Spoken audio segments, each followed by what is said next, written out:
If you're living paycheck to paycheck, listen. Your problem might not be a lack of income. It might be that you're ignoring an old rule God already put in place to protect kings. And today, it could protect you. Today's title is Solomon's Quiet Wealth Strategy, 3 Rules for Peace, the rule most ignore. Because when God offered Solomon anything, Solomon didn't ask for money. He asked for wisdom. And the Bible says that's what opened the road to wealth. Until the day he started multiplying exactly what was forbidden. Stay with me to the end, because I'm going to give you 3 simple rules for your next payday.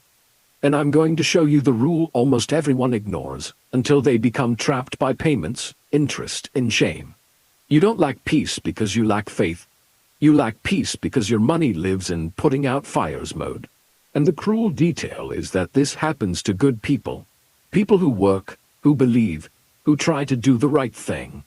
Yet still live paycheck to paycheck, one bill away from panic. What Solomon's story does here is not promise magical wealth.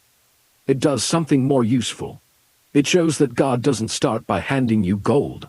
He starts by giving you a kind of wisdom that creates margin. And margin becomes peace. But almost nobody wants that beginning. Because it feels too slow. In 1 Kings 3, when God says, "Ask whatever you want," Solomon doesn't ask for money. He asks for discernment. The ability to make good decisions when pressure is high. That's the root of this episode. The first rule of peace isn't earn more, it's decide better. So here's today's practical step, no drama. Before your next emotional spend, you're going to install a simple break, the pause rule. It works like this. Any purchase you didn't plan, you wait 24 hours, and you ask one question. Does this buy peace, or does it buy appearances? If the answer is appearances, you just avoided the kind of decision that silently steals your margin. And that break alone starts lowering money anxiety because you feel like you're back in the driver's seat, instead of being dragged. But even if you decide better, you can still be stuck in the cycle for a reason that feels normal. What you call a win might be chaining you on the inside. The upgrade you called "God blessed me" might have been exactly what stole your peace. And you only realize it when the statement hits. That's why the Bible is so direct in Deuteronomy 17. It's an ancient text, but it's shockingly modern because God isn't talking about random sins. He's talking about 3 things that destroy leaders. And today, destroy any adult living paycheck to paycheck. Multiplying horses, multiplying wives, and multiplying gold. Translation without a sermon. Status, desire with no breaks, and accumulation for vanity. This isn't a religious checklist. It's an alarm system. It's God saying, when your life becomes a collection of more, your heart starts to crack, and your money goes with it. The rule many people ignore is this. Limits are not a lack of faith. Limits are how you protect peace. Let's bring that into your world. No mysticism. The horse today is anything you buy to look stable while inside you're bleeding out. The car payment that makes you anxious every month. The bigger house that forces you to live on the edge. The small purchases that turn into subscriptions, that turn into habits, that turn into a lifestyle. And it almost always comes packaged as success. Then you call a blessing, what in practice put a collar on you. More fixed payments, less margin, more stress, more guilt. And the less margin you have, the more you reach for the card. And the card becomes the modern pharaoh. You work, and it takes the first cut. So here's a practical step, very down to earth. You're going to create a peace limit. A simple rule that fits in one sentence. I don't buy anything that steals my margin. And how does that become action?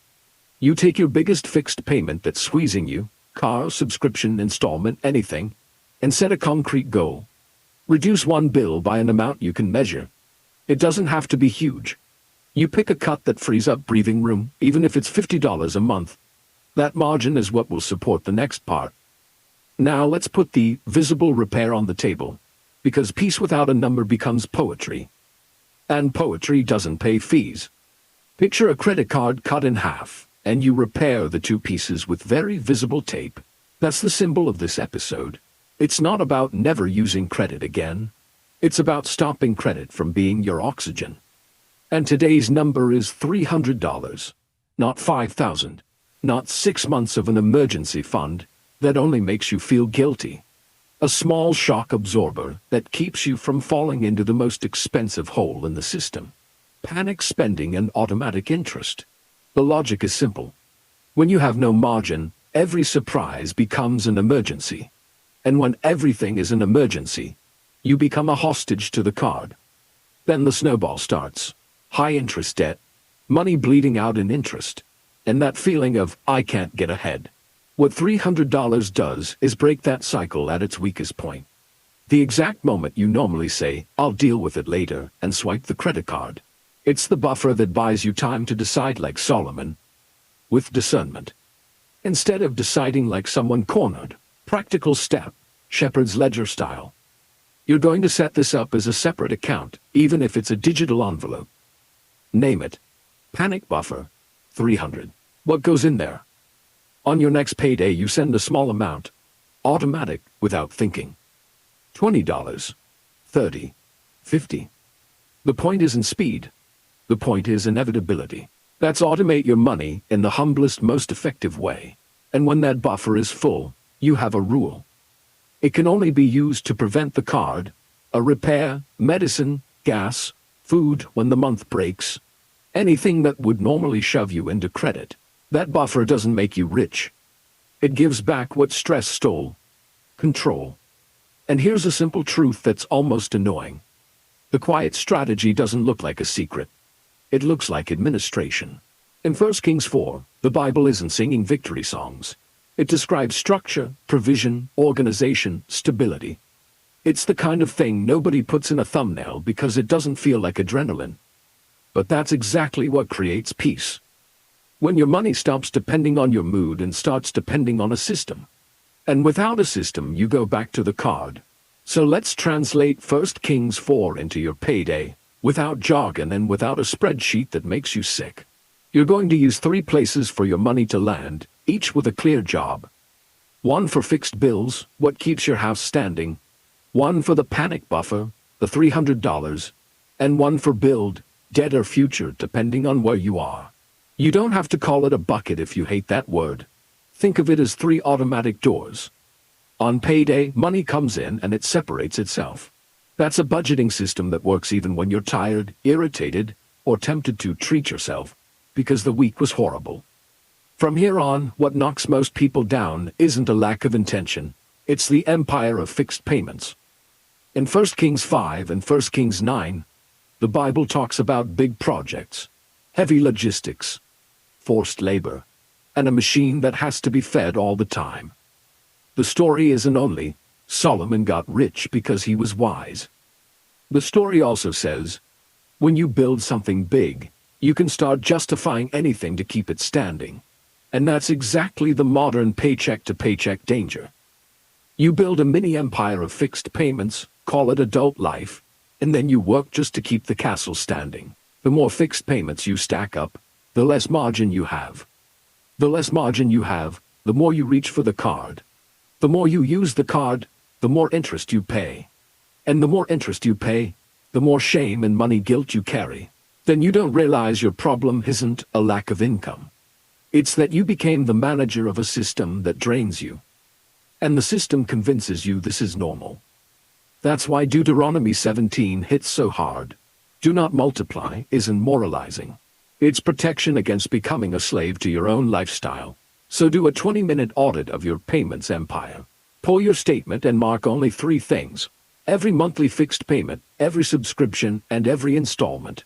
Don't judge, don't spiral into guilt, just mark it. Then choose one thing to reduce or cancel in the next 48 hours. 1.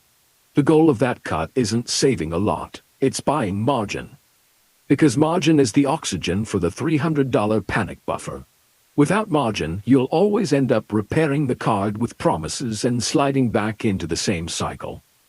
Now, in 1 Kings 10, the text makes sure you see the shine. Gold in absurd volume, gifts from kings, the Queen of Sheba coming to see with her own eyes. The feeling that the whole world respects this man. And that's exactly where the danger lives. When life starts going well, you begin to believe every increase is a sign of approval, One more upgrade, one more payment, one more deserved luxury, one more fixed commitment because now I can. But the Bible had already put the warning sign up. Deuteronomy 17 already said, don't multiply. And in 1 Kings 10, Solomon starts collecting exactly what the warning was trying to prevent, especially the horses part, which in practice is power, status, image. Solomon's fall doesn't start in the sin chapter. It starts in the success chapter. And that's a real-life rule. Your biggest financial risk isn't when you're broke. It's when you start improving and decide to prove it with purchases. So use the 3 multipliers test before any meaningful upgrade. Question 1. Does this multiply my horses? Is this status disguised as necessity? Question 2. Does this multiply my obligations? More fixed payments, more maintenance, more things to carry when a hard week hits. Question 3. Does this multiply my gold or my anxiety? If 2 of those answers point the wrong way, you don't decide today. You come back to the episode's rule. Peace first, luxury later. In 1 Kings 11, the word that hurts isn't poverty, it's a divided heart. Solomon's fall doesn't happen because he woke up one day and decided to destroy everything. It happens because, little by little, he starts making small, repeated concessions. And those concessions pull the direction of the heart. That's the uncomfortable mirror for modern money life. Almost nobody sinks because of one massive decision. We sink because of micro yeses that become a pattern. A yes to the upgrade. A yes to the payment. A yes to the emotional purchase because I deserve it. A yes to the subscription you barely use.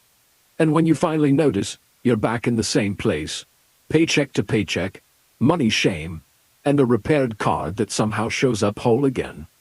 Here are 3 concrete signs of a divided financial heart. You live with the feeling that money disappears, but it's actually trapped in fixed payments you rarely question. You feel guilt after you spend, but you repeat it because spending became anesthesia, not joy. And you try to be wise, but you have no margin. So any surprise pushes you back into credit and you call it just this month. Those signs have one root.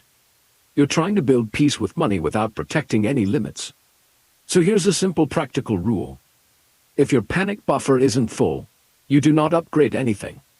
Anything. This isn't punishment, it's protection. If the buffer drops because you used it, great, that's what it's for. The priority isn't getting back to normal. The priority is refilling it until you're back at 300. And only then do you consider any unplanned purchase. It sounds small, but it's exactly the kind of limit Deuteronomy 17 is trying to teach. Don't multiply what enslaves you. Multiply margin. Now let's condense everything into 3 rules that fit on a post-it. Rule 1. Wisdom before spending. Before any unplanned spend, you don't ask, can I afford it? You ask, does this buy peace or does this buy appearances? You keep the 24-hour pause for any emotional purchase. If it's truly necessary, it survives a day. If it's impulse, it dies quietly. Rule 2. Peace needs limits. Deuteronomy 17 becomes a simple question. Does this multiply my status, my obligations, and my anxiety? If yes, you don't decide in the heat of the moment. And you place a clear guardrail. If it creates a new fixed payment, you say no. Fixed payments are the modern collar. Limits are what stop peace from becoming a short break between 2 crises. Rule 3. Build margin first. Before chasing 10 goals, you build the shock absorber. The number is $300, because it buys time and reduces panic. On your next payday, you automate a small amount into the panic buffer. Not when there's money left. First. And to keep it simple, you use 3 fixed destinations: bills, buffer, build, bills, margin, and construction. A system that works when you're tired, frustrated, or tempted to quit. You don't need to leave this video inspired. You need to leave with a next step so clear you can do it while exhausted. Solomon's story starts with a decision that looks small, but it shifts the entire axis. In 1 Kings 3, he doesn't ask for money. He asks for discernment. And that's what we're copying here. Because financial peace doesn't start when you finally make a lot. It starts when you stop deciding in panic, install limits, and build margin. That's the quiet strategy. It isn't glamorous. It works. So here's your mini plan for your next payday in 3 moves. First, attack your most expensive debt with a fixed, small automatic amount. This isn't about killing everything at once. It's about breaking the cycle. High-interest debt is the invisible tax on top of your anxiety. You choose one card or one loan and make a minimum extra payment every payday, even if it's $20. The point is consistency, because consistency becomes traction. Second, build your $300 shock absorber. That's the visible repair of this episode. The credit card cut and taped back together is the symbol of what you're changing. You will not breathe on credit anymore. You will breathe on margin. If you don't have that buffer yet, it comes before any upgrade and before any emotional purchase. And when you use it, you refill it. That's reclaim your peace as a number, not as a promise. Third, automate a simple investment, even a small one, just to retrain your brain to think about the future again. Something basic, a recurring deposit that doesn't squeeze you. The goal here isn't getting rich fast. It's leaving today-only mode. Because the opposite of paycheck to paycheck isn't luxury, it's direction. This is not financial advice. It's education and a simple action plan to help you regain control with wisdom and discipline, without magical prosperity promises. God doesn't owe you instant wealth, but you can stop living in fear. With small decisions, repeated and measurable. Now I want 2 things in the comments. First, what is your modern horse? The expense that feels normal, but steals your margin every month. Second, will you do the $300 buffer challenge, yes or no? And how much will you put in on your next payday? And to keep the momentum natural, the next step is to face what steals the most peace when you're trying to get organized. High interest and expensive debt. In the next episode, the Bible's anti-debt strategy. Most Christians ignore this. I'm going to show you how to attack debt without shame, with method, and without falling into the mistake that makes you pay for years what could be handled in months.